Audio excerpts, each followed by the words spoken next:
There we go. All right, there we go. So, so one thing, Crystal, could you press share on that one more time? Because I actually didn't get the email yet. Actually, take that back. I just did. That's funny. Just resend it again. There you go. It took a little time. So what I'm going to do is I'm going to go ahead and open that course. So in your tab, you're noticing what it looks like when you get a course shared with you. So I'm going to go ahead and press accept, and then it should, there you go. So now I've got access, total control and access to the course that Crystal was building, which is awesome. So in this course, what we're going to go through is we're going to go through assignment types that you can build. We're going to show you and also try to get to the speed grader as well and the different functionality that you can have with that. So for me, I like to, instead of actually driving from modules, which I think is great, but for me, I think it's really important to drive from the calendar. I think that's a really important tool for my kids, for my middle schoolers. It's really important for them to be able to, come into the class, and what's the first thing you do? You click on the calendar and you see what we have to do for today, right? So I think for those 7th and 8th graders that I'm going to have, that I had them last year, I think it's a good tool to start with that routine because they already know that routine. So, so what I like to do is when you have a calendar or when you have an assignment that's already started, what you can do is then go ahead and it's actually really simple. You just add that assignment, you add a due date to that assignment. So I'm going to put it as tomorrow. And then there's actually a lot of different functionality that you can do. You can make it available. Like I could start for mine, I would make it available on the first day of the week. I like to make it 6 a.m. So hopefully they're not getting up at 5 a.m. or at midnight getting onto the course. And then until a certain day. Now this is actually totally up to you. But for me, I like to make that close to the end of the semester, so that if they need to redo that content, they can totally do that, which I think is, somebody can correct me later, but I think that's around January 15th this time. So what that does is when you set that stuff, it adds it to the calendar, right? So, sorry, we've got some garbage cans moving around. I've got my garage door open. You click save, oops, and it doesn't like that actually. So, I've got my wife on a meeting behind me, if you can hear that. Hold on just a second. So this is, sorry. Okay, thank you. 6 a.m. There we go. It should, September 6th, 6 a.m. Sorry. This isn't working. The joys of working at home. I'm just going to go ahead and delete that. And it looks like it's made it 1906. That's hilarious. Anyway, so available from 1906. So you click save and it should add it to the calendar. There we go. So if I click on calendar, I can then find Crystal's course, and I think it was called Canvas Training 2020, right? And that assignment appears right there. So that's a really powerful tool to be able to use.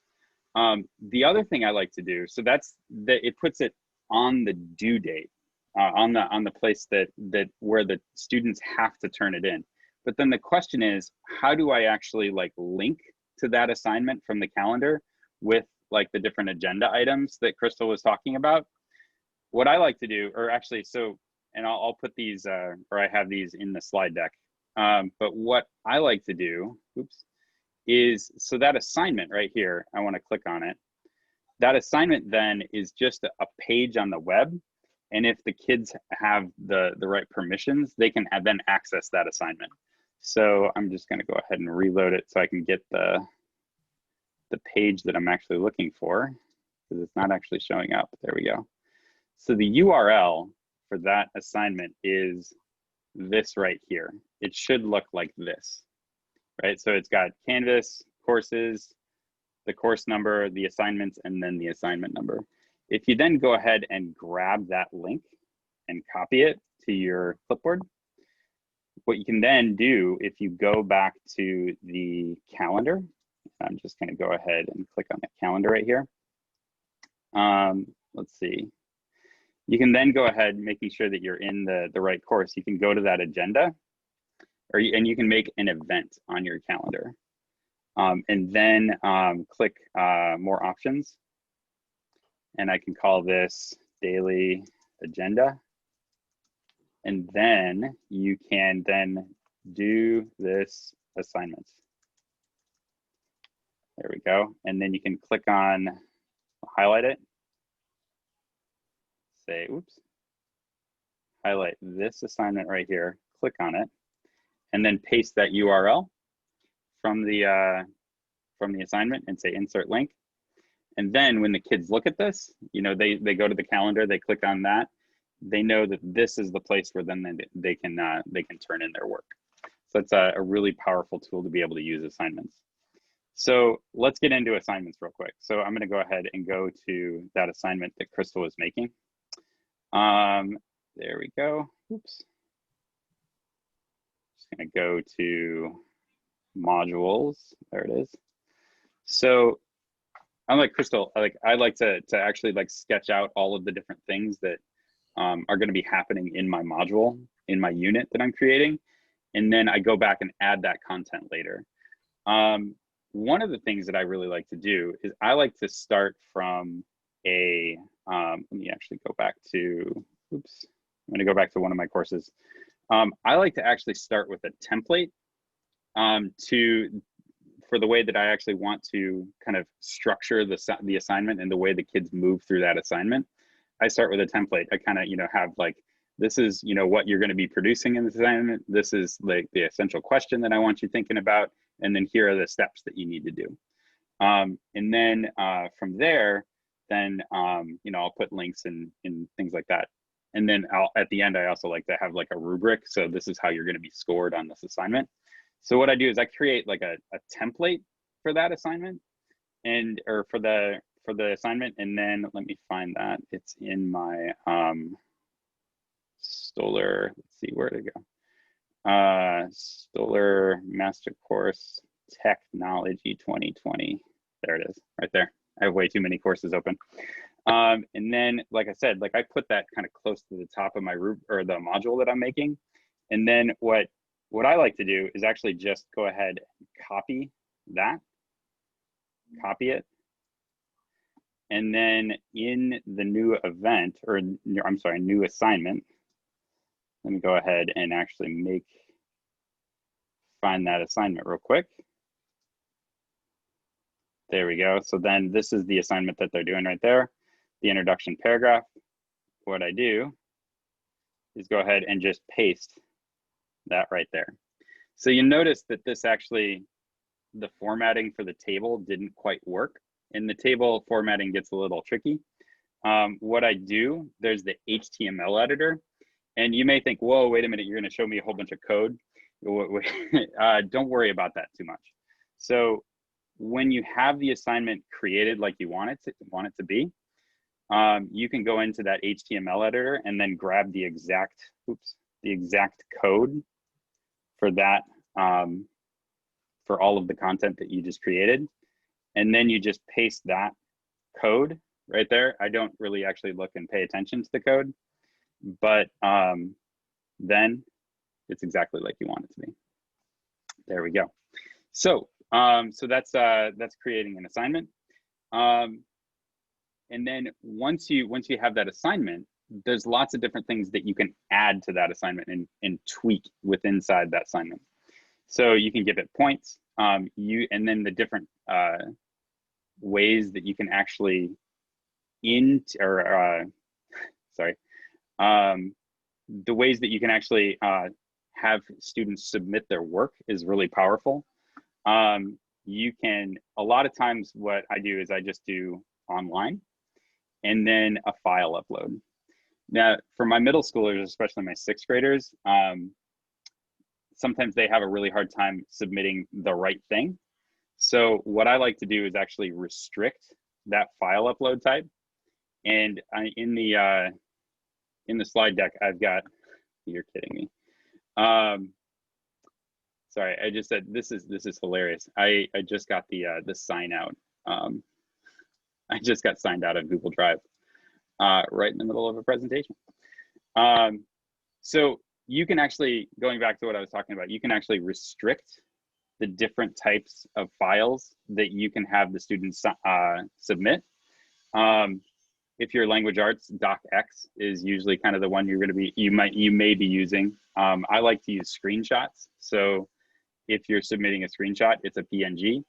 And then when you actually restrict to that, they can't upload any other type of document. So that helps them, you know, get like an error message saying like, oh, you didn't actually submit the right thing. And when you go back to grade them, you're actually grading the thing that hopefully they were supposed to submit. Can kids submit a Google Doc that way?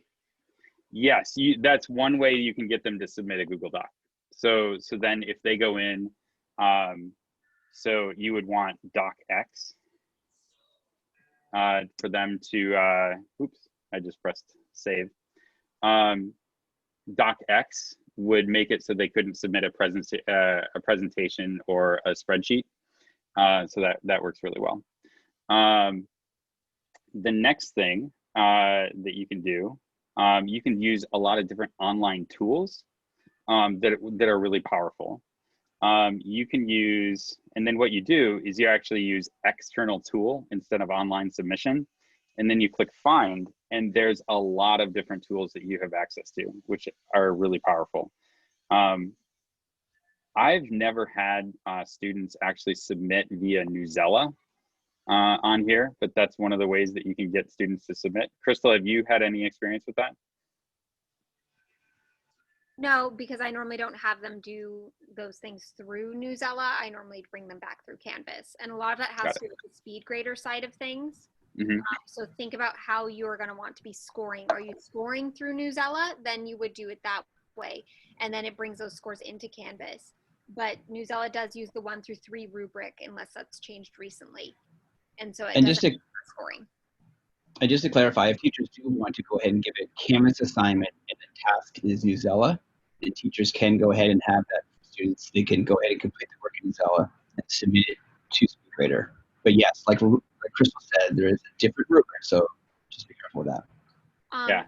Rick, while you're in there, can you show the Google Doc Cloud one that pushes out a copy of each document of a Google Doc? Actually, I haven't actually tried that on my own yet. Are you a little bit more experienced with it? I've used it. All right, so I'm gonna go ahead and drag that over, or let Crystal go ahead and grab that one. Go for it, Crystal. Okay.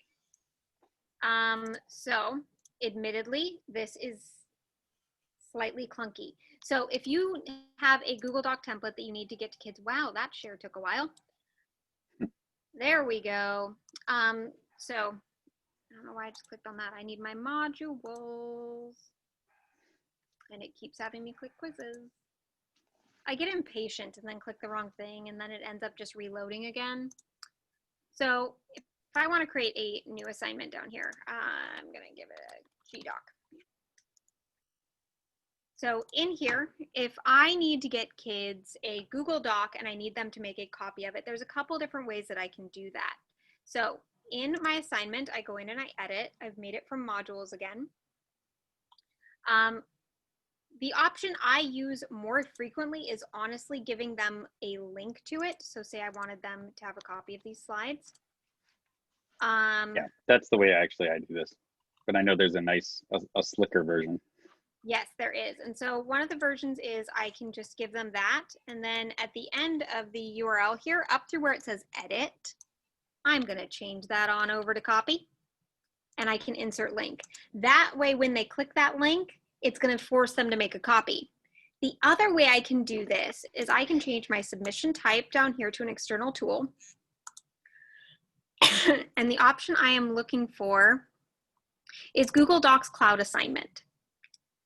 So what this will do, has its pros and cons, is it will let me pick my, let me see what I've got in here that's called template.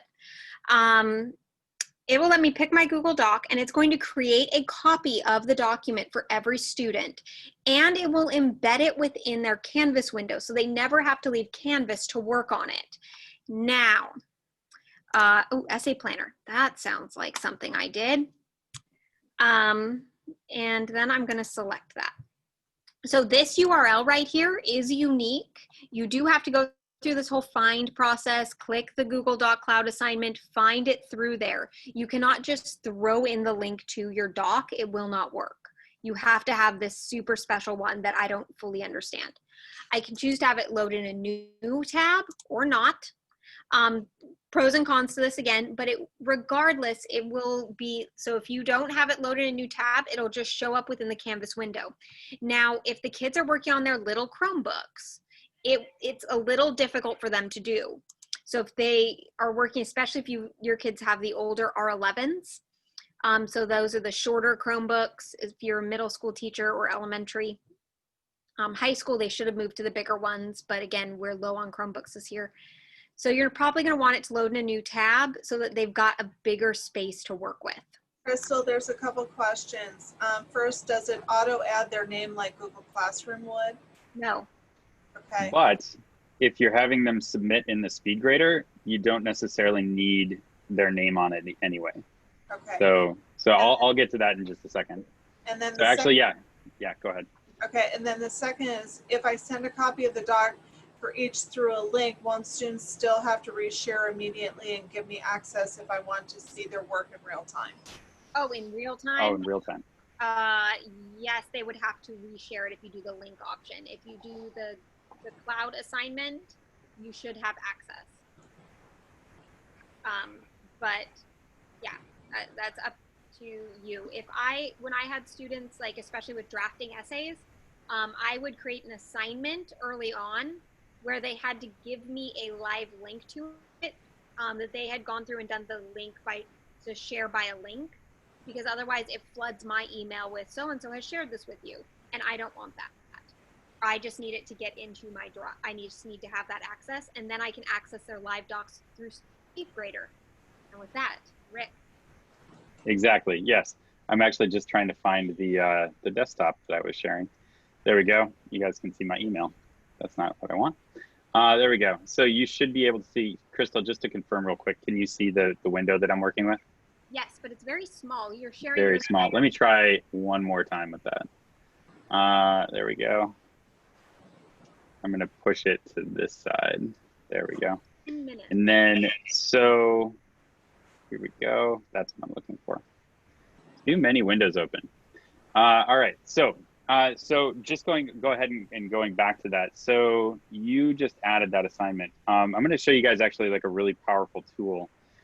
Did you do introductory survey? Was that the assignment that you created there? I don't think I saved the one I just created. I will save Oh, it. darn it. Okay. So I'm just going to go ahead and actually add, oops. Called real GDoc quick. Unit 3. It was GDoc Unit 3? Okay. So what I want to show you guys actually that's a really powerful tool to be able to use and kind of understand what your students are doing. I'm going to go ahead and load that in this window, and then I'm going to type, oops, actually take that back. So what I'm going to do is I'm going to go ahead and go to home real quick, and then I'm going to go to student view. And then what I'm going to do is then go ahead, oops, you didn't publish Unit 3, so I can't see it. So I'm going to leave student view and go to Unit 3 and publish that real quick. There we go. Now it's published, ready to go. And then, there we go. I'm going to click on student view. And this is the way that students are actually going to be able to see what students will see when you, when they are in your assignment, or I'm sorry, in your course. So what I'm looking for is this right here. We Yes. can't see what you're doing. No, we Oh, can't. that went away. Oh, that's weird. Let me try that one more time. Sorry about that. There we go. Let's see. There we go. Can you see it again? Yes. All right, I think so, yeah. So I'm going to go ahead and load that Google Doc. Oops. Rick, can you start over from the beginning? Because we couldn't see how you got there. Sure, just one second. Oops, and now Google Chrome is having a hard time. All right, so I'm actually gonna punt and pivot and go back to a different way. So I'm gonna go ahead and leave student view. So what I wanna do is I wanna actually show you how you can actually do an assignment like a student does it, and then it'll end up in your speed grader as something that you can then grade. So it's showing an example of kind of the workflow of what a student would go through to complete the assignment. So I'm going to go ahead and I put this one on here. So this introductory paragraph, did we put, actually, let me back up. So what I'm going to do is I'm going to actually say that you have to upload a PNG. There we go. And there we go. You get unlimited times. There we go. And then there we go. So one thing that's actually really powerful, I'm going to back up one more step and say that right here, what you can do is you can add a rubric to your assignment. And then you can actually use that to score score the assignments for the students, which is really powerful, I think. That's why I like to add the rubric on the bottom here to tell students exactly what they need to do to be able to get a 4, a 3, a 2, or a 1. So what you can do is then you add that criterion. There we go. And then I'm just going to call it test. Oops, test. There we go. Create. And then you can edit. Let's say it's a 4 for full marks, a 2. And then you can change that rating to be nearly proficient. And then you add another one right here for proficient, right? And then you can add the 1 as well. And you could put not quite right there. Developing. So then what's that? They're developing. Yeah, I'm just kind of running with it. The important thing to do is to make sure that you click use this assignment for grading, use this rubric for assignment grading, and then be able to, and then you just say create rubric. And it doesn't match because it's 0 points. I just make it change, and now the points available are 4. So the next thing you're gonna do is, let's say they need to go through and they need to do their work, and you want to see kind of how that works. So what you're going to do is you're going to add and go to student view. And then you can say, okay, there's that assignment that I wanted them to add right here. And then they go ahead and do that assignment, and then they click submit, choose file, and I'm just going to actually choose a screenshot that I used. There we go. Just one of the screenshots that's in my thing because I asked for a PNG. And then notice that rubric is also down here. They can also add a comment. One of the things I like them to do is to have to reflect on what they learned. And then that comment will then show up in the speed grader. So then they don't actually have to do that on the work that they're doing. Yeah, so my students submit more like kind of art projects, so that ends up being a pretty powerful way to reflect. You press submit, yay! And now I love that they added the confetti. So then what you do is, as a student, you just leave student view, and if you actually go on your dashboard, one of the things you'll notice is that assignment that they submitted shows up on your to-do list.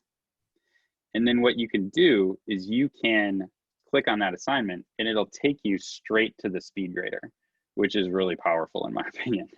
So then you've got a whole bunch of tools that you've got available to you. You can write on it. You can say, like what's here.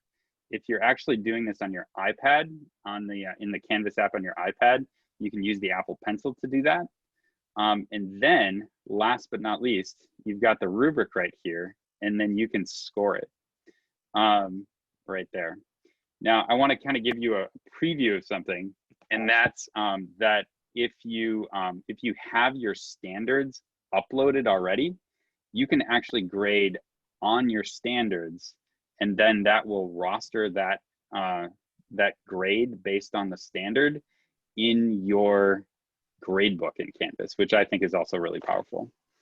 Last but not least, this is one tip and trick that I like to use. And what you can do is you can add screen shortcuts. Like, I don't know if you're on your phone, you type OMW and it will autocorrect to on my way. You can actually do the same thing in your on your teacher laptop or on your iPad. And I like to use the exclamation point. And then let's say exclamation FE is, I've written feedback on your assignment, view it and resubmit. If you don't know how to do that, watch this video. And then that link, if I press submit, will then be something that they can click on, and then they can see how to actually view the feedback that students, that you write for the students. So there we go. Oops, and I hear people talking, but it's kind of freaking out on me. There we go. There we go. All right. So that's actually how to use the speed grader. I know it's only 1 minute left, but do you guys have any, is there any questions that I can answer with that? Rick, we have some questions that we haven't gotten to on the feed. There is, Sure. Is there a way to distinguish between formative and the summative assignment on the grade book? On the grade book, I'm not exactly sure. So my workflow is a little different. Crystal says no. So I didn't think so. No, there's no way to distinguish it, but the way I distinguished it was with the rubrics and stuff with points. So like if I had 3 standards attached to my assignment, it would be out of like 12. And so if it was a summative, meaning that there was like a real score. And then if it was formatives, it was always out of 0 or it was a complete incomplete score. Mm-hmm. And I would also put it in the title. Yeah. Very You cool. can also create like those buckets. I'm blanking on the actual word that goes here. I should go find it. But you can create like different types of assignments, like label types, and you create like a formative label and a summative label. But I've never personally played with that. Yeah, I think that's in the, is that in the settings in gradebook? I think so. Yeah. Yeah, I've never played around with that. It's definitely something to explore. Here we go. All right. Like I said, there's a ton of way, or there's a workflow to create your standards on a spreadsheet and then upload that, but that's way too kind of complex for us to cover right today. So there is an easy way to do it relatively. But yeah, we'll cover that in another course. Again, if there's any questions that don't get answered here, please put them into the Q&A and we will get them answered. Crystal, would you mind adding the link to the video for making teachers observers and connecting with certain students? Knew I was forgetting something. I got so caught up in the chat there. I know. It's hard to get everything, right? In such a small amount of time. There are a So, lot of really, really great questions. Reach out to your LITs, reach out to your Canvas facilitators, reach out to your supporting TOSAs. There are lots of people here to help. one of the things that you can do, that I like to do, this is kind of a very techie thing, but you can do a screen record of your, like, demonstrating something using WeVideo. And then you take that screen record and you kind of edit the video a little bit, and then you can export it as a GIF. And then that GIF, you can actually upload it to your course. You can send it via inbox or an email. And then that GIF then can be your explanation of how to do something. And I'm telling you that because I actually have a GIF on how to add people to an assignment. And I can actually add that into the slide deck. Did you say that was using WeVideo? Was that the program? Okay. Yeah. Thank you. That's using WeVideo. You just add, or you go into WeVideo, you press record, it'll ask you what type of recording you want to do, and you use screen record as the option. Thank you. Yay. Yeah, very cool. All right. Is there anything with assignments that you got any questions you guys have with assignments that I got to answer really quick that I may not have covered?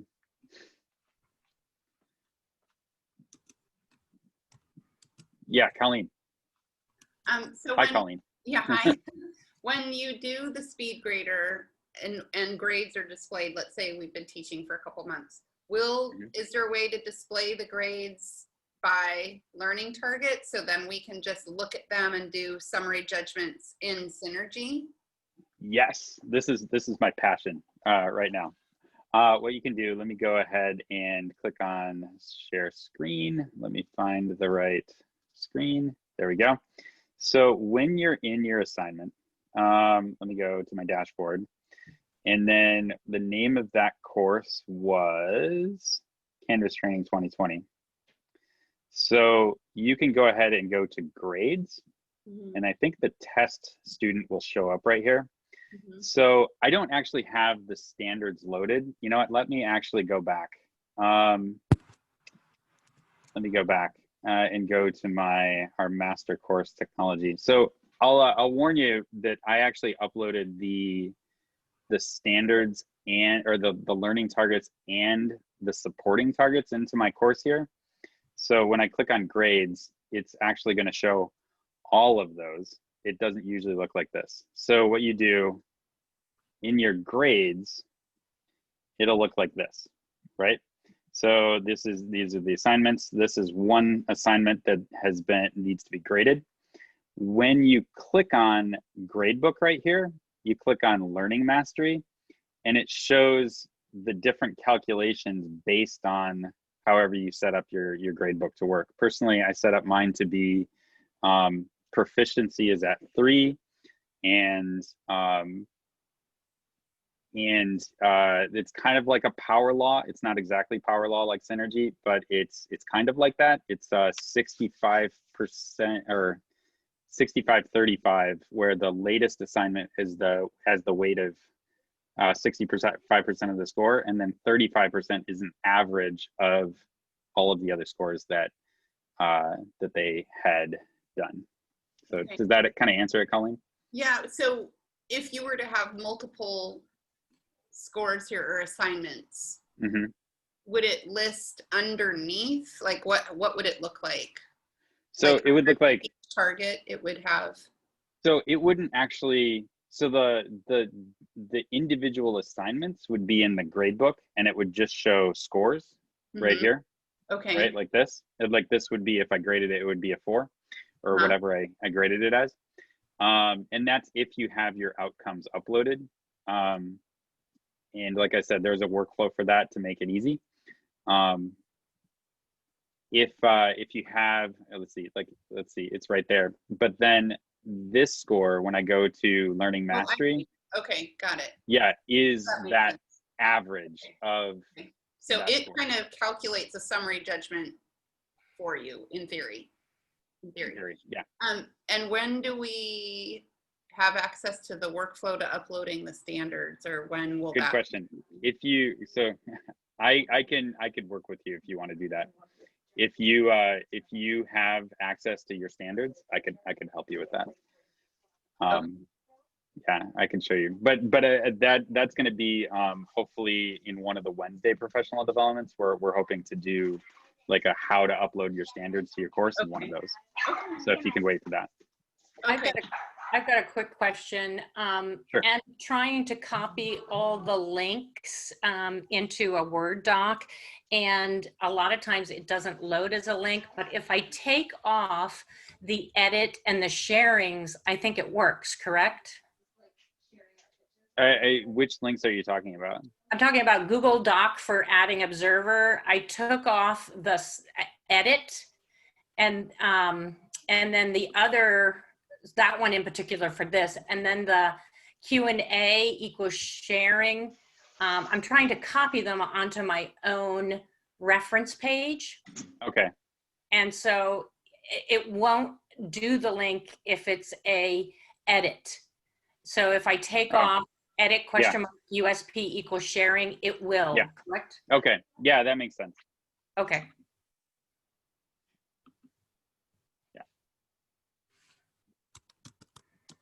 All right. Are there any other quick questions? Again, All right. if you missed any questions, if there's anything that's lingering, if there's anything comes up, like as soon as you like log out or something, that Q&A document, put them in there. If you want to go ahead and add that to your drives and hold on to it, it can help you as well. And then you have your LITs, you have your Canvas facilitators. We're here to help. There's district people. We're going to get through this. CDL will be You can good. do it. All right. Thank you, everybody, for coming. Thanks for everything, guys. Thank you. Thank you for coming. Thank you for coming. Thank you.